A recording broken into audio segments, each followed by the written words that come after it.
Greetings, Healthy Voice listeners. This week, I want to talk about something that I work on with pretty much every student who comes through my studio. And it's something that pretty much nobody thinks about outside of professional voice training. And that subject is diction. I want to talk about diction, not in the old fashioned sense where you might picture somebody working on their posh accent. It's really something that I find to be extremely practical, especially when it comes to the healthy voice path. When I first encountered diction training, I was around 31 or 32 years old, and I was working on an album, and my producer suggested that I do speech practice. I was really surprised by this. I had never done any kind of diction training except for singing. That's it. But I learned some really powerful things practicing speech and diction. And so I want to share with you today why studying the individual sounds that make up every word you say, as well as how those sounds are produced in the body, how this affects why some people get so exhausted, sore, and so frustrated after a day of ordinary conversation. So I recently decided to address this topic, and I wrote 2 articles for Substack, and one of them went out this past week, and another one is scheduled to go out next week, covering this idea, why I think it's important, as well as some exercises that you can begin to work with. So the people who show up to work with me in my private sessions are people who I would say, as I say to everybody, their voices are not broken. There's nothing wrong with their voices. What I hear is a voice that's been under strain for a long time from either high stress environments or chronic bracing, or a lot of people, it's just years of speaking without any true understanding of how the voice mechanism actually works. And so one day the voice stops being manageable. They may find that if they're a teacher, they teach a class for an hour and they feel like they just want to take a nap, or they have a long conversation with someone and afterwards they feel like they have a sore throat. And so speaking for them has become something that costs something, and they want to know why. And the answer is almost always in the individual sounds. So before I proceed, let me explain my motivation for teaching diction and why I myself practice it a lot. When I started paying attention to my speaking voice, I noticed that I often got exhausted. And I had taken it for granted that I had this classical singing background. I thought that because I had this amazing vocal technique that I had been gifted with in my education, I simply thought that it transferred automatically to the speaking voice, which I learned was not true after just a week of teaching high school for the first time. It was my first big job after college, after I moved to Los Angeles. And I taught really just 2 hours a day. I was a part-time music teacher. But I remember I lost my voice for the first time in my life. And I realized I didn't know how to actually talk. I could sing circles around anybody, but I couldn't speak properly. I couldn't speak in a way that felt energizing, the way singing did. In fact, speaking for such a long time just drained my energy. And so what I found when I did begin that speech training many years later, I found myself energized after speaking for an hour as opposed to drained and tired. And so a lot of people come to work with me are feeling drained and tired and exhausted. And they get to a point where they hate speaking. They hate using their voice because it's so uncomfortable. And so one of the first things I do is I teach people how to speak properly. So here's what most people don't realize, and it sounds really funny to say this, but most people don't realize that every single word is made up of individual sounds, and every one of those sounds can be broken into a physical sensation. So we're talking about a specific placement of the tongue, a particular shape of the mouth, a distinct quality of the breath. There's the teeth, there's the placement of everything. And most of us never learn this because when we learn to speak, think back to when, well, you probably don't remember. Probably don't remember your first words or when you learned to speak, but you've probably heard stories about it. And so you know you were very young. We learn to speak by listening to other people speak. The sounds just happen automatically, and they happen below the level of any conscious awareness. We basically we learn by mimicking. And that's fine until it isn't, until the voice starts to break down and you have no idea why, because you've never attended to what you were actually doing with your lips, your mouth, your tongue, your teeth. You never paid attention to it before because we just take our speech for granted. We take our language for granted. The people we learned to speak by being around most likely did not learn any formal vocal training, and so they didn't pass it on to you. And so what I teach people is how to inhabit their voice, how to slow down enough to feel what their voice is actually doing. And then eventually with practice, they learn to make conscious choices about how they want to produce sound. So the moment this actually happens, the moment you stop speaking on autopilot and you start feeling the sensations, the voice begins to ease. And it's not because you did anything complicated. It's really just because you paid attention. So let's try some of this out, and you can see for yourself what happens when you pay attention to the sensation of your voice. So we'll start simple. We'll start with the letter T. So just say the letter T and notice where the tip of your tongue goes. And now say D. Notice where your tongue goes when you say D. See, they actually went to the same place. They went to the ridge just behind your upper front teeth. But the only difference is voicing. T is known as an unvoiced sound. That means that the sound is produced by breath alone. And then D is voiced, means that the vocal folds are engaged. So go back and forth between T, D, T, D. You'll notice something happening in the back of the tongue. You may even notice that the tip of your tongue goes a little bit behind where the T tip of the tongue lands. I sense it as the tip of my tongue is in the front of the roof of my mouth, T, and the D goes a little bit further back. And you can feel, like I said, the back of the tongue drop a little on D. That's the entire difference between the two sounds. They're practically the same sound. And often when speakers don't attend to that distinction, the T and the D blur into each other and the words become harder to parse. The listener has to work harder, and the speaker, already working hard, has to push more to be understood. And if you're a sensitive person, which I imagine everybody listening to this podcast probably is, you can pick up on when people are not understanding you. And it stresses you out because you're trying to be heard, you're trying to be understood, and you don't know how to make yourself any more clearer. It's extremely frustrating. But this is part of what I teach when we work on diction. So say this slowly. Take the time to tell the truth. Take the time to tell the truth. Feel the tongue touching the ridge on every T. You might want to pause and do this several times. It's a really interesting experience to actually feel the sensation of your voice. So then after that, say, do the deep work every day. Do the deep work every day.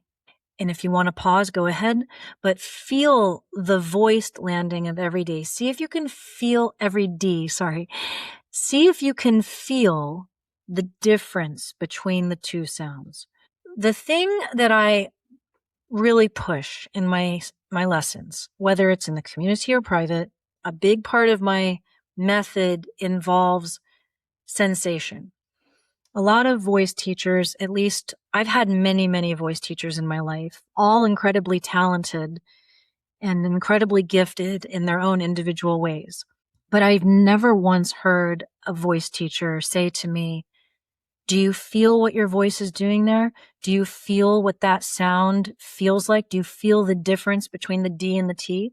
The language I always heard in voice lessons was, do you hear the difference?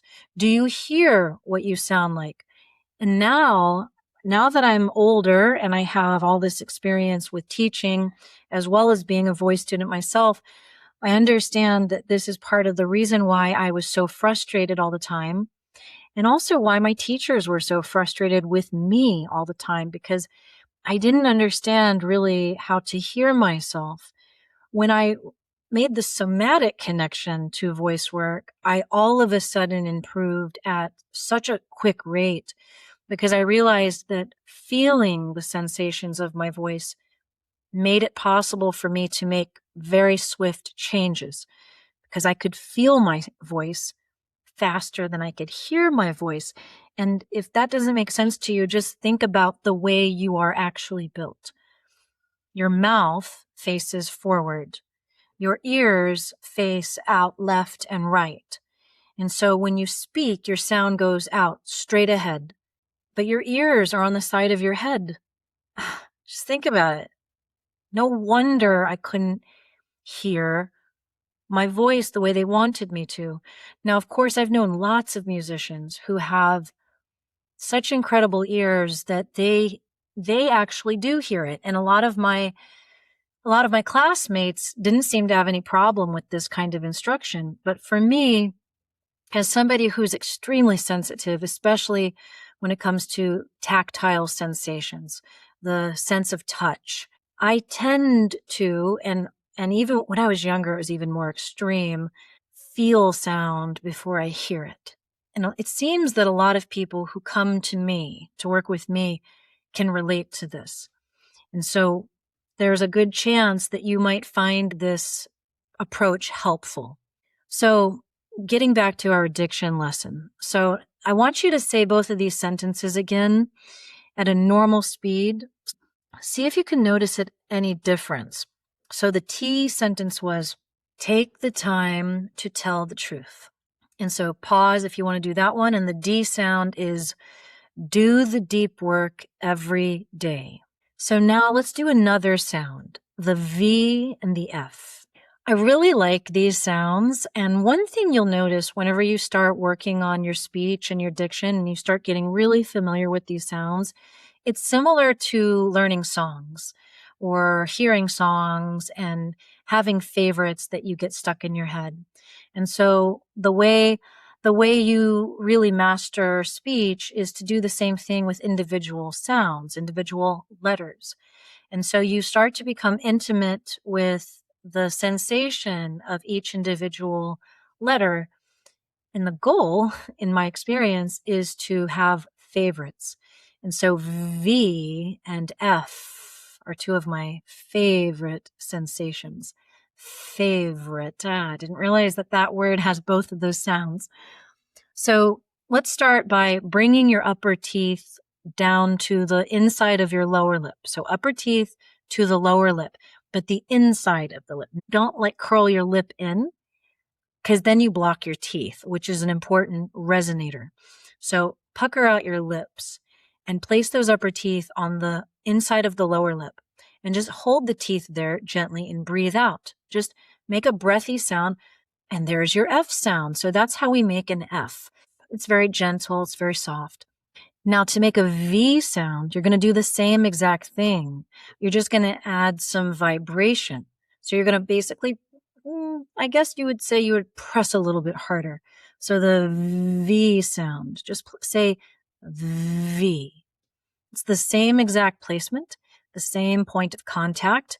One is voiced, the V, and one is not. The distinction is subtle, but it's enormously important. Just like the T and the D sound, when you have two sounds that are in the same placement, but one is voiced and one is unvoiced, meaning one is more breathy, the other uses more vibration, it can be very easy for people to misunderstand you. So practice finding the feeling before we say the phrase. If you want to pause and just play around with that, V is one of my favorite sounds. I love the way it feels. It's like a massage on my lips. Okay, so here's the phrase. Every voice has value. Every voice has value. Feel the teeth on the lip for every F and every V. And in this case, there's really just a V so far. Every voice has value. Really elongate it and savor the sensation. That's how you memorize it. That's how you create a muscle memory. Notice the difference between the air between F and V. So let's do a sentence with just F. Okay, say this. Feel free to find your flow. Feel free to find your flow. Notice the difference between the F and the V. All right, so now I want to talk about something that is probably responsible for more vocal fatigue than any other single habit in American English. It's the glottal stop. Just say, uh-oh, uh-oh. Now see if you can feel that catch in the middle, the moment where the breath stops completely and it then releases. So it's like a snap. Uh-oh. That harsh snapping feeling in the back of the throat. That's a glottal stop. It's a legitimate sound and we want to use it correctly in certain context, like the G sound, g, and the K sound, k. But the problem is what we do with it in American English. We tend to use what's known as a hard onset. It's a milder version of that glottal stop. So before vowel sounds, we in America, I don't know how it is in other cultures who speak English. It might be a little different, but I've noticed it a lot in my own voice. I had to work on it for years. In fact, at the end of this podcast, I just started doing this little blurb, this little slideshow of all of my offerings with a recording of my song, I Want a Voice, which I recorded in my early 30s. And wow, did I really attack the beginnings of those sounds. I really used a hard onset. And since then, now when I sing that song, I make quite an effort to avoid that hard onset. So you can hear it in my recording at the end of the video. But the hard onset shows up in a lot of vowel sounds where there's really no closure needed at all. Just say ah for a moment. Ah, sigh into it, because you might by default use the hard onset. So drop the back of your tongue, drop your jaws if you're about to yawn, and go oh, oh. So a vowel sound requires no glottal stop. The tongue doesn't need to tap up to hit the roof of the mouth. It's just an open sound. We call them open vowels. But then say the word and. And if you don't want to say it, maybe you just hear it in my voice. And do you hear in my voice, or do you feel in your own the tiny little click or the grip before you say the ah sound? Now say every. You can feel it or hear it before, like at the very beginning of the word. Now say I. So if you're a habitual hard onset speaker, like I am, and I have to work at this, each of those vowels begins with a tiny little compression of the vocal folds. It's a small act of pressure that multiplied across every vowel in every sentence you speak all day long, it adds up to an enormous amount of unnecessary effort. And this is how the voice gets tired. It's not from speaking too much. It's from gripping too much. The metaphor I use with students is surfing. A surfer does not attack the wave. They wait patiently. They read the water. They feel the timing. And at precisely the right moment, they rise and they join the motion that was already there. The wave does all of the work. The surfer's skill is in the joining, in meeting what's already in motion with ease rather than force. And the voice is the same. Sound is already happening. We have sound waves everywhere that we can't hear. This is how radio frequencies work. The antenna goes up, you change the dial, it tunes into the sound current that already exists all around us. The breath is already moving. What we are doing in healthy speech is joining that motion. We're arriving into it at the right moment with presence, but not pressure. But when we grip instead, when we attack the sound, we are fighting the wave all day. And you can't fight the wave all day without exhausting yourself. The alternative is the soft onset, a gentle puff of breath before the folds engage. No grip, no stop, just breath arriving into the voice. It feels like it might be too easy at first, but that feeling is actually correct. You're doing less, and less is right. So see what I mean by this, and just make like you're fogging up a mirror. Make that sound. You notice that there's no grip, there's no hard onset, there's no glottal stop. The tongue is dropped down, the breath flows with ease. That's the ease we're looking for when we speak.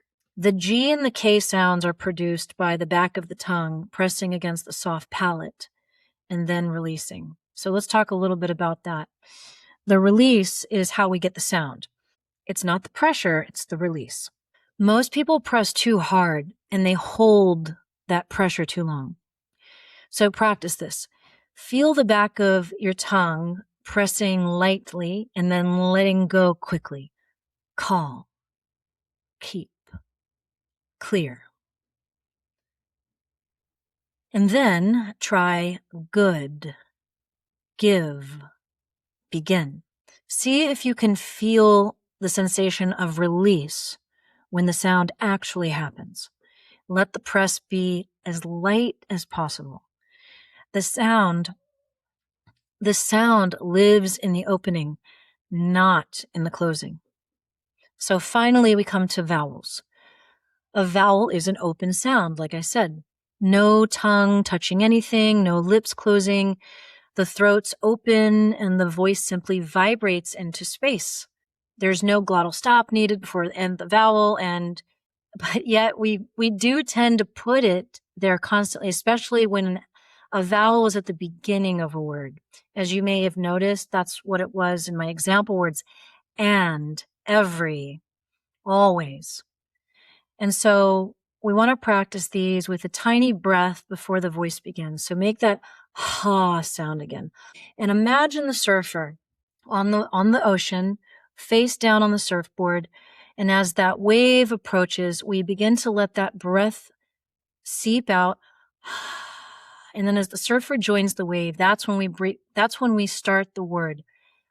And, after, every, open, always, enough. Feel the difference between attacking the A and allowing it to arrive on breath. That difference, multiplied across a lifetime of conversation, is the difference between a voice that serves you and one that costs you. So here is your journal prompt. There are 2 things I want you to sit with this week. First, physically. Record yourself speaking for 2 minutes and listen back for the grip before the vowel sounds. See if you can feel that grip, that click. See if you can hear it. And also, can you feel where the effort is coming from? Second, where else in your life are you attacking instead of joining?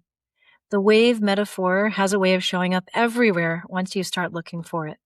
One of my favorite things to do with voice work is to see the metaphor in every vocal technique.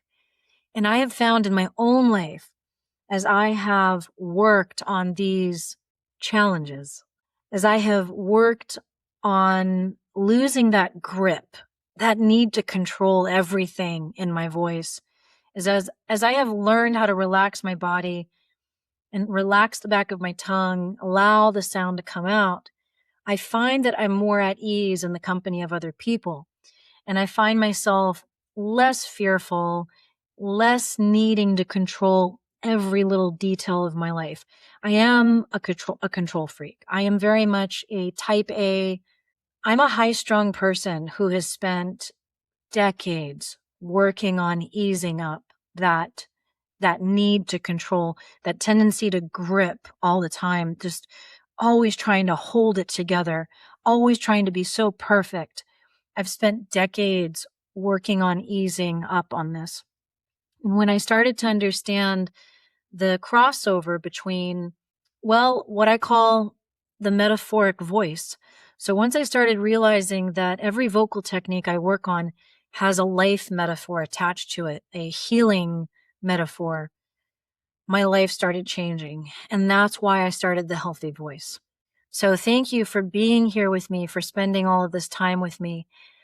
You can read the first article, the T and the D article on Substack right now. If you want to make sure you get the VF article, which goes out on Tuesday, where I also talk about the glottal stop and the vowel attack. It's called Stop Attacking Your Voice. Then subscribe to my Substack. I'll put the links in the description.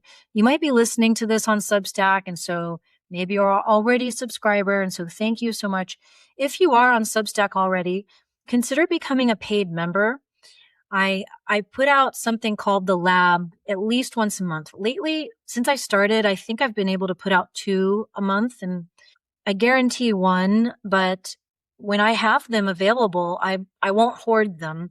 Basically, what they are is explainer videos that I have Notebook LM create for myself when I'm doing research, when I'm trying to go deeper into my knowledge base on specific topics. And so I post these explainer videos to the lab because I know a lot of people who read my Substack, they're very interested in this topic and they want to go deep. And so the lab is meant for people who are very serious about this work and want to understand as much as possible. So consider becoming a paid member. I currently have about 10 paid members, which I'm so grateful for. If you're one of them, thank you so much for your support. It means a lot to me because I know that you're not just paying as a member to get the videos. I know that your intention is also to support my work, and it means a lot to me. I recognize it and I appreciate it.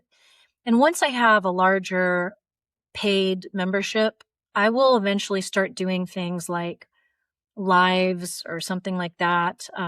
But for right now, since we only have about 10 people, I don't think it really makes sense for me to do anything like that, but in the future I will. So if that's something that you're interested in, please consider being a paid member of Substack. If you want to go deeper though, I go live every week, sometimes twice a week, sometimes 3 times a week in my Healthy Voice community where we do practice sessions together. And every single time I give them a new voice lesson. I give them a new technique to work on, or I go deeper on one that they've already learned. We also have courage circles where members are invited to share their voice with the sole intention of learning how their nervous system responds. It's an extremely supportive audience. We don't put any pressure on anybody to be perfect. It's not a talent show. It is meant to be a community building activity that helps build nervous system resilience in everybody. It's amazing. It's everybody's favorite part of the community. We also have sound healing, which is so fantastic for anybody who's on a healing path, especially when it comes to the voice. So check out that link and you can take a tour of the community and see what it looks like. And if none of that seems interesting to you, check out the Voice Liberation Method, a 7-week self-paced course. definitely intended to get you freeing up your voice, learning about how your nervous system responds and how it affects your voice.